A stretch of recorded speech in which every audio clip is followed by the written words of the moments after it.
नमस्कार साथियों, आज हम हिंदी व्याकरण में संधि के बारे में विस्तार चर्चा करते हैं। संधि को समझने से पहले दो शब्द समास और संयोग।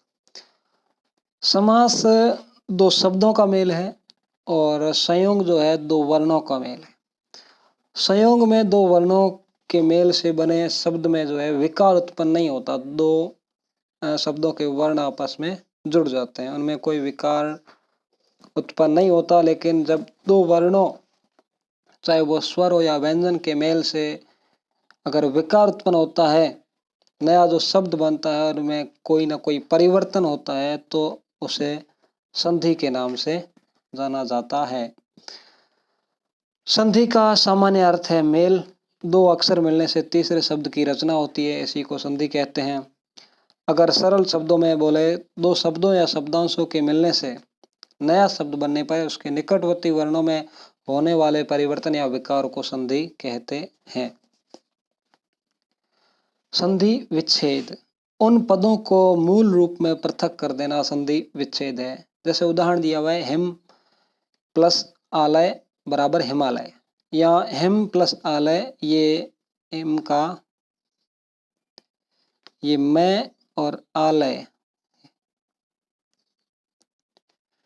यानी कि यहाँ मैं प्लस ए ये और आ, ये दोनों शब्द नहीं है, सॉरी, वर्ण जुड़ के बन गया आ, मैं के साथ जुड़ गया आ, तो ये बन गया माँ, हिमालय। तो ये संधि है। दूसरा उदाहरण है अत्यधिक, अति प्लस अधिक। यहाँ अति, अति के साथ जो ई है, जैसे उदाहरण के रूप में देखते हैं, अति, या ऐसे इस तरह से ऐसे लिखें, अत प्लस ई और प्लस दूसरे शब्द का जो ए, अधिक का ए, ये दोनों शब्दों के वर्ण मिलकर के ई प्लस ए का बन जाता है ये।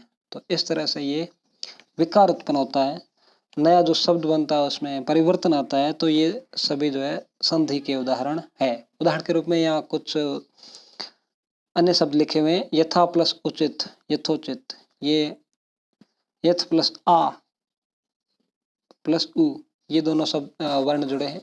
यहाँ आ प्लस उ जुड़े हैं और ओ बना है। यहाँ आ प्लस रे जुड़ा है और अर हो गया है। और यहाँ ए प्लस उ ओ हो गया है। संधि निरर्थक अक्षरों से मिलकर सार्थक शब्द बनाती है। संधि में प्राय शब्द का रूप छोटा होता है। संधि जो है वो संस्कृत का शब्द है। संधि के भेद, वर्णों के आधार पे संधि के तीन भेद है। स्वर संधि, अर्थात इस संधि में जो है वो स्वरों का ही मेल होता है और उनमें विकार उत्पन्न होता है। और व्यंजन संधि में व्यंजनों का मेल होता है और उनमें विकार उत्पन्न होता है। और विसर्ग संधि में विसर्ग का मेल होता है व्यंजन के साथ। या इस तरह से संधि के भेद। पहला है स्वर संधि, दो स्वरों से उत्पन्न विकार अथवा रूप परिवर्तन को स्वर संधि कहते हैं। दूसरे शब्दों में स्वर वर्ण के साथ स्वर वर्ण के मेल से जो विकार उत्पन्न होता है उसे स्वर संधि कहते हैं। या उदाहरण के रूप में विद्यार्थी, विद्या प्लस अर्थी, आ प्लस ए। इसमें सूर्योदय, सूर्य, ए प्लस उ। और इसमें ई प्लस ई जुड़ा है, बड़ा ई बन गया है। और इसमें ई प्लस ई, बड़ा ई, या आ प्लस ई, आई बना है। संधि में स्वर संधि में स्वर संधि के 5 भेद होते हैं: दीर्घ संधि, गुण संधि, वृद्धि संधि, यण संधि और अयादि संधि। इनको समझने के लिए इस तरह से आप स्वरों पर अध्ययन करते हैं। जैसे यहाँ पर ये स्वर लिखे हुए हैं। हिंदी में 11 स्वर होते हैं। अगर दीर्घ संधि तब होगी जब समान स्वर आपस में जोड़ेंगे और दीर्घ स्वर बनेगा। यहाँ ए प्लस आ हो चाहे आ प्लस ए हो, उसमें से जब मेल होगा तो आ बनेगा, और ई या बड़ी ई, इसमें जो है दोनों का मेल होगा तो ये दीर्घ स्वर बनेगा। इसी तरह इसमें भी ये ऊ दीर्घ स्वर, और र प्लस र ये हो जाता है उदाहरण में, और ये है दीर्घ संधि का उदाहरण। अगला रूप है गुण संधि का। यहाँ जो है ए और आ, इन दोनों का मिलन होता है ई के साथ, इसके साथ, और शब्द बन जाता है नया ए, वर्ण नया ए बन जाता है। और अगर इन दोनों के साथ ऊ का मिलन होता है तो नया शब्द बनता है ओ, और अगर ए या आ के साथ र जुड़ता है तो उसका बन जाता है अर, और ये है गुण संधि का उदाहरण।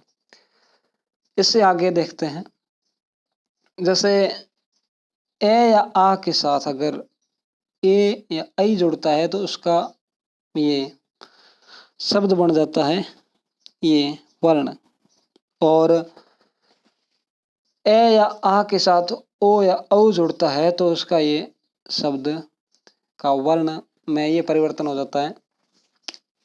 इस तरह से अगला है ए या आ के साथ ये दोनों अगर जुड़ते हैं या दोनों में से कोई एक, तो यहाँ हो जाएगा ये, और अगर इन दोनों का मिलन जो है इनसे होता है तो इन ये नया वर्ण वहाँ बन जाएगा वह, और ए या आ का मिलन रे से होता है तो वहाँ शब्द बन जाएगा रे। अगला है ये ए या आ का मिलन इस तरह से ए या आई के साथ हो तो आय या आय बनेगा, और अगर ए या आ का मिलन ओ या औ के साथ हो तो अव या आव, नया नए शब्द में जो परिवर्तन होगा वो इस तरह से होगा। तो शुरुआत करते हैं दीर्घ संधि में। ये इस तरह से देख सकते हैं आप, ए या आ के साथ अगर ए या आ का मिलन होता है तो ये दीर्घ स्वर, नया जो शब्द बनता है उसमें दीर्घ स्वर वाला वर्ण बनता है। ये इस तरह से, इसमें ये अब इसके उदाहरण देखते हैं। जैसे कोणार्क, कोण प्लस अर्क, यहाँ ए और ए जुड़ के आ बनता है कोणार्क, कोण प्लस अर्क। यहाँ ये ण के साथ जो ए जुड़ा हुआ है ये, और अर्क का ए दोनों जुड़ के ए प्लस ए आ बनता है जो कोणार्क शब्द लिखा हुआ है। इसी तरह से ये शब्द दिए हुए हैं, भोजनालय, भोजन प्लस आलय, विद्यार्थी, विद्या प्लस अर्थी, विद्यालय, विद्या प्लस आलय, गिरीश, गिरी प्लस ईश, महेंद्र, मही प्लस इंद्र, भानुदय, भानु प्लस उदय, और पितृ, धन ऋण, पितृण। अगला गुण संधि। गुण संधि में ए या आ के साथ अगर इनका मिलन होता है तो जो नए शब्द में विकार उत्पन्न होता है वो इस तरह से, और ए या आ के साथ उ या ऊ का मिलन होता है तो नया वर्ण बनता है ओ, और ए या आ के साथ अगर र का मिलन होता है तो नया शब्द बनता है अर। उदाहरण यहाँ दिए हुए हैं, देव प्लस इंद्र, देवेंद्र। ये यहाँ में स्प्रिंट है देवेंद्र, देवेश, महेंद्र, चंद्रोदय। यहाँ इसमें ए प्लस उ जुड़ता है ओ बन जाता है, और यहाँ आ प्लस ओ जुड़ता है तो ओ बनता है।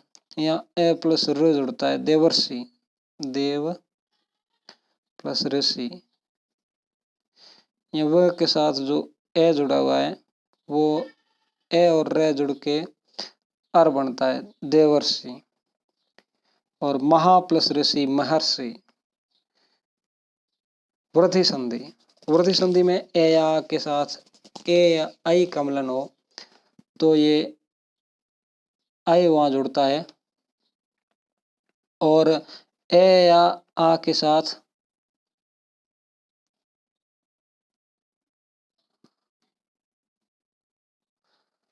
ओ या औ का मिलन हो तो वहां औ बनता है। इस तरह से आप देख सकते हैं। उदाहरण के रूप में 1 प्लस 1 एक एक, महा प्लस ऐश्वर्य महेश्वर्य, सदा प्लस एव सदैव, परम प्लस ओजस्वी परमोजस्वी, वन प्लस औषधि वनौषधि। और यहाँ महा प्लस ओजस्वी महोजस्वी, महा प्लस औषध महोषध। यण संधि, जब ई या ई के साथ असमान स्वर यानी कि ए या आ का मिलन हो तो वो ये बन जाता है। जैसे अब यहाँ असमान स्वर में ए या आ मान सकते हैं, और ई प्लस ऊ के साथ यहाँ असमान स्वर ए या आ, और र प्लस असमान स्वर यानी कि ए या आ जाए तो उसका बन जाता है र। उदाहरण के रूप में यदि में यदि प्लस अपि यद्यपि, अति प्लस आवश्यक अत्यावश्यक, अनु प्लस अय अनुवय, और मधु प्लस आलय मधुआलय, अनु प्लस इत अनुवित। अयादेश स्वर संधि, ए या ऐ का जब असमान स्वर यानी कि ए या आ के साथ मिलन होता है तो अय या आय, और अगर ओ या औ का अगर ए या आ के साथ मिलन हो तो नए शब्द में जो वर्णों में परिवर्तन होता है वो औ या आव की तरह से होता है।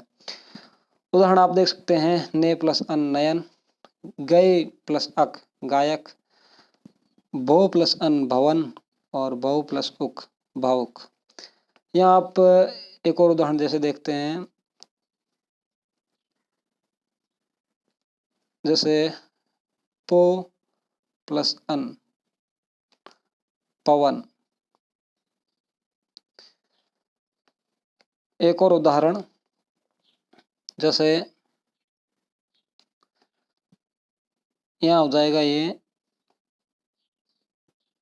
ने प्लस अक तो ये हो जाएगा नायक। इस तरह से आप इसे समझ सकते हैं। तो आशा करते हैं दोस्तों संधि संबंधित यह व्याख्या आपको अच्छी तरह से समझ में आएगी। अगर आपको ये वीडियो अच्छा लगा तो इस वीडियो को लाइक एवं शेयर जरूर करें एवं हमारे YouTube चैनल को सब्सक्राइब जरूर करें। धन्यवाद।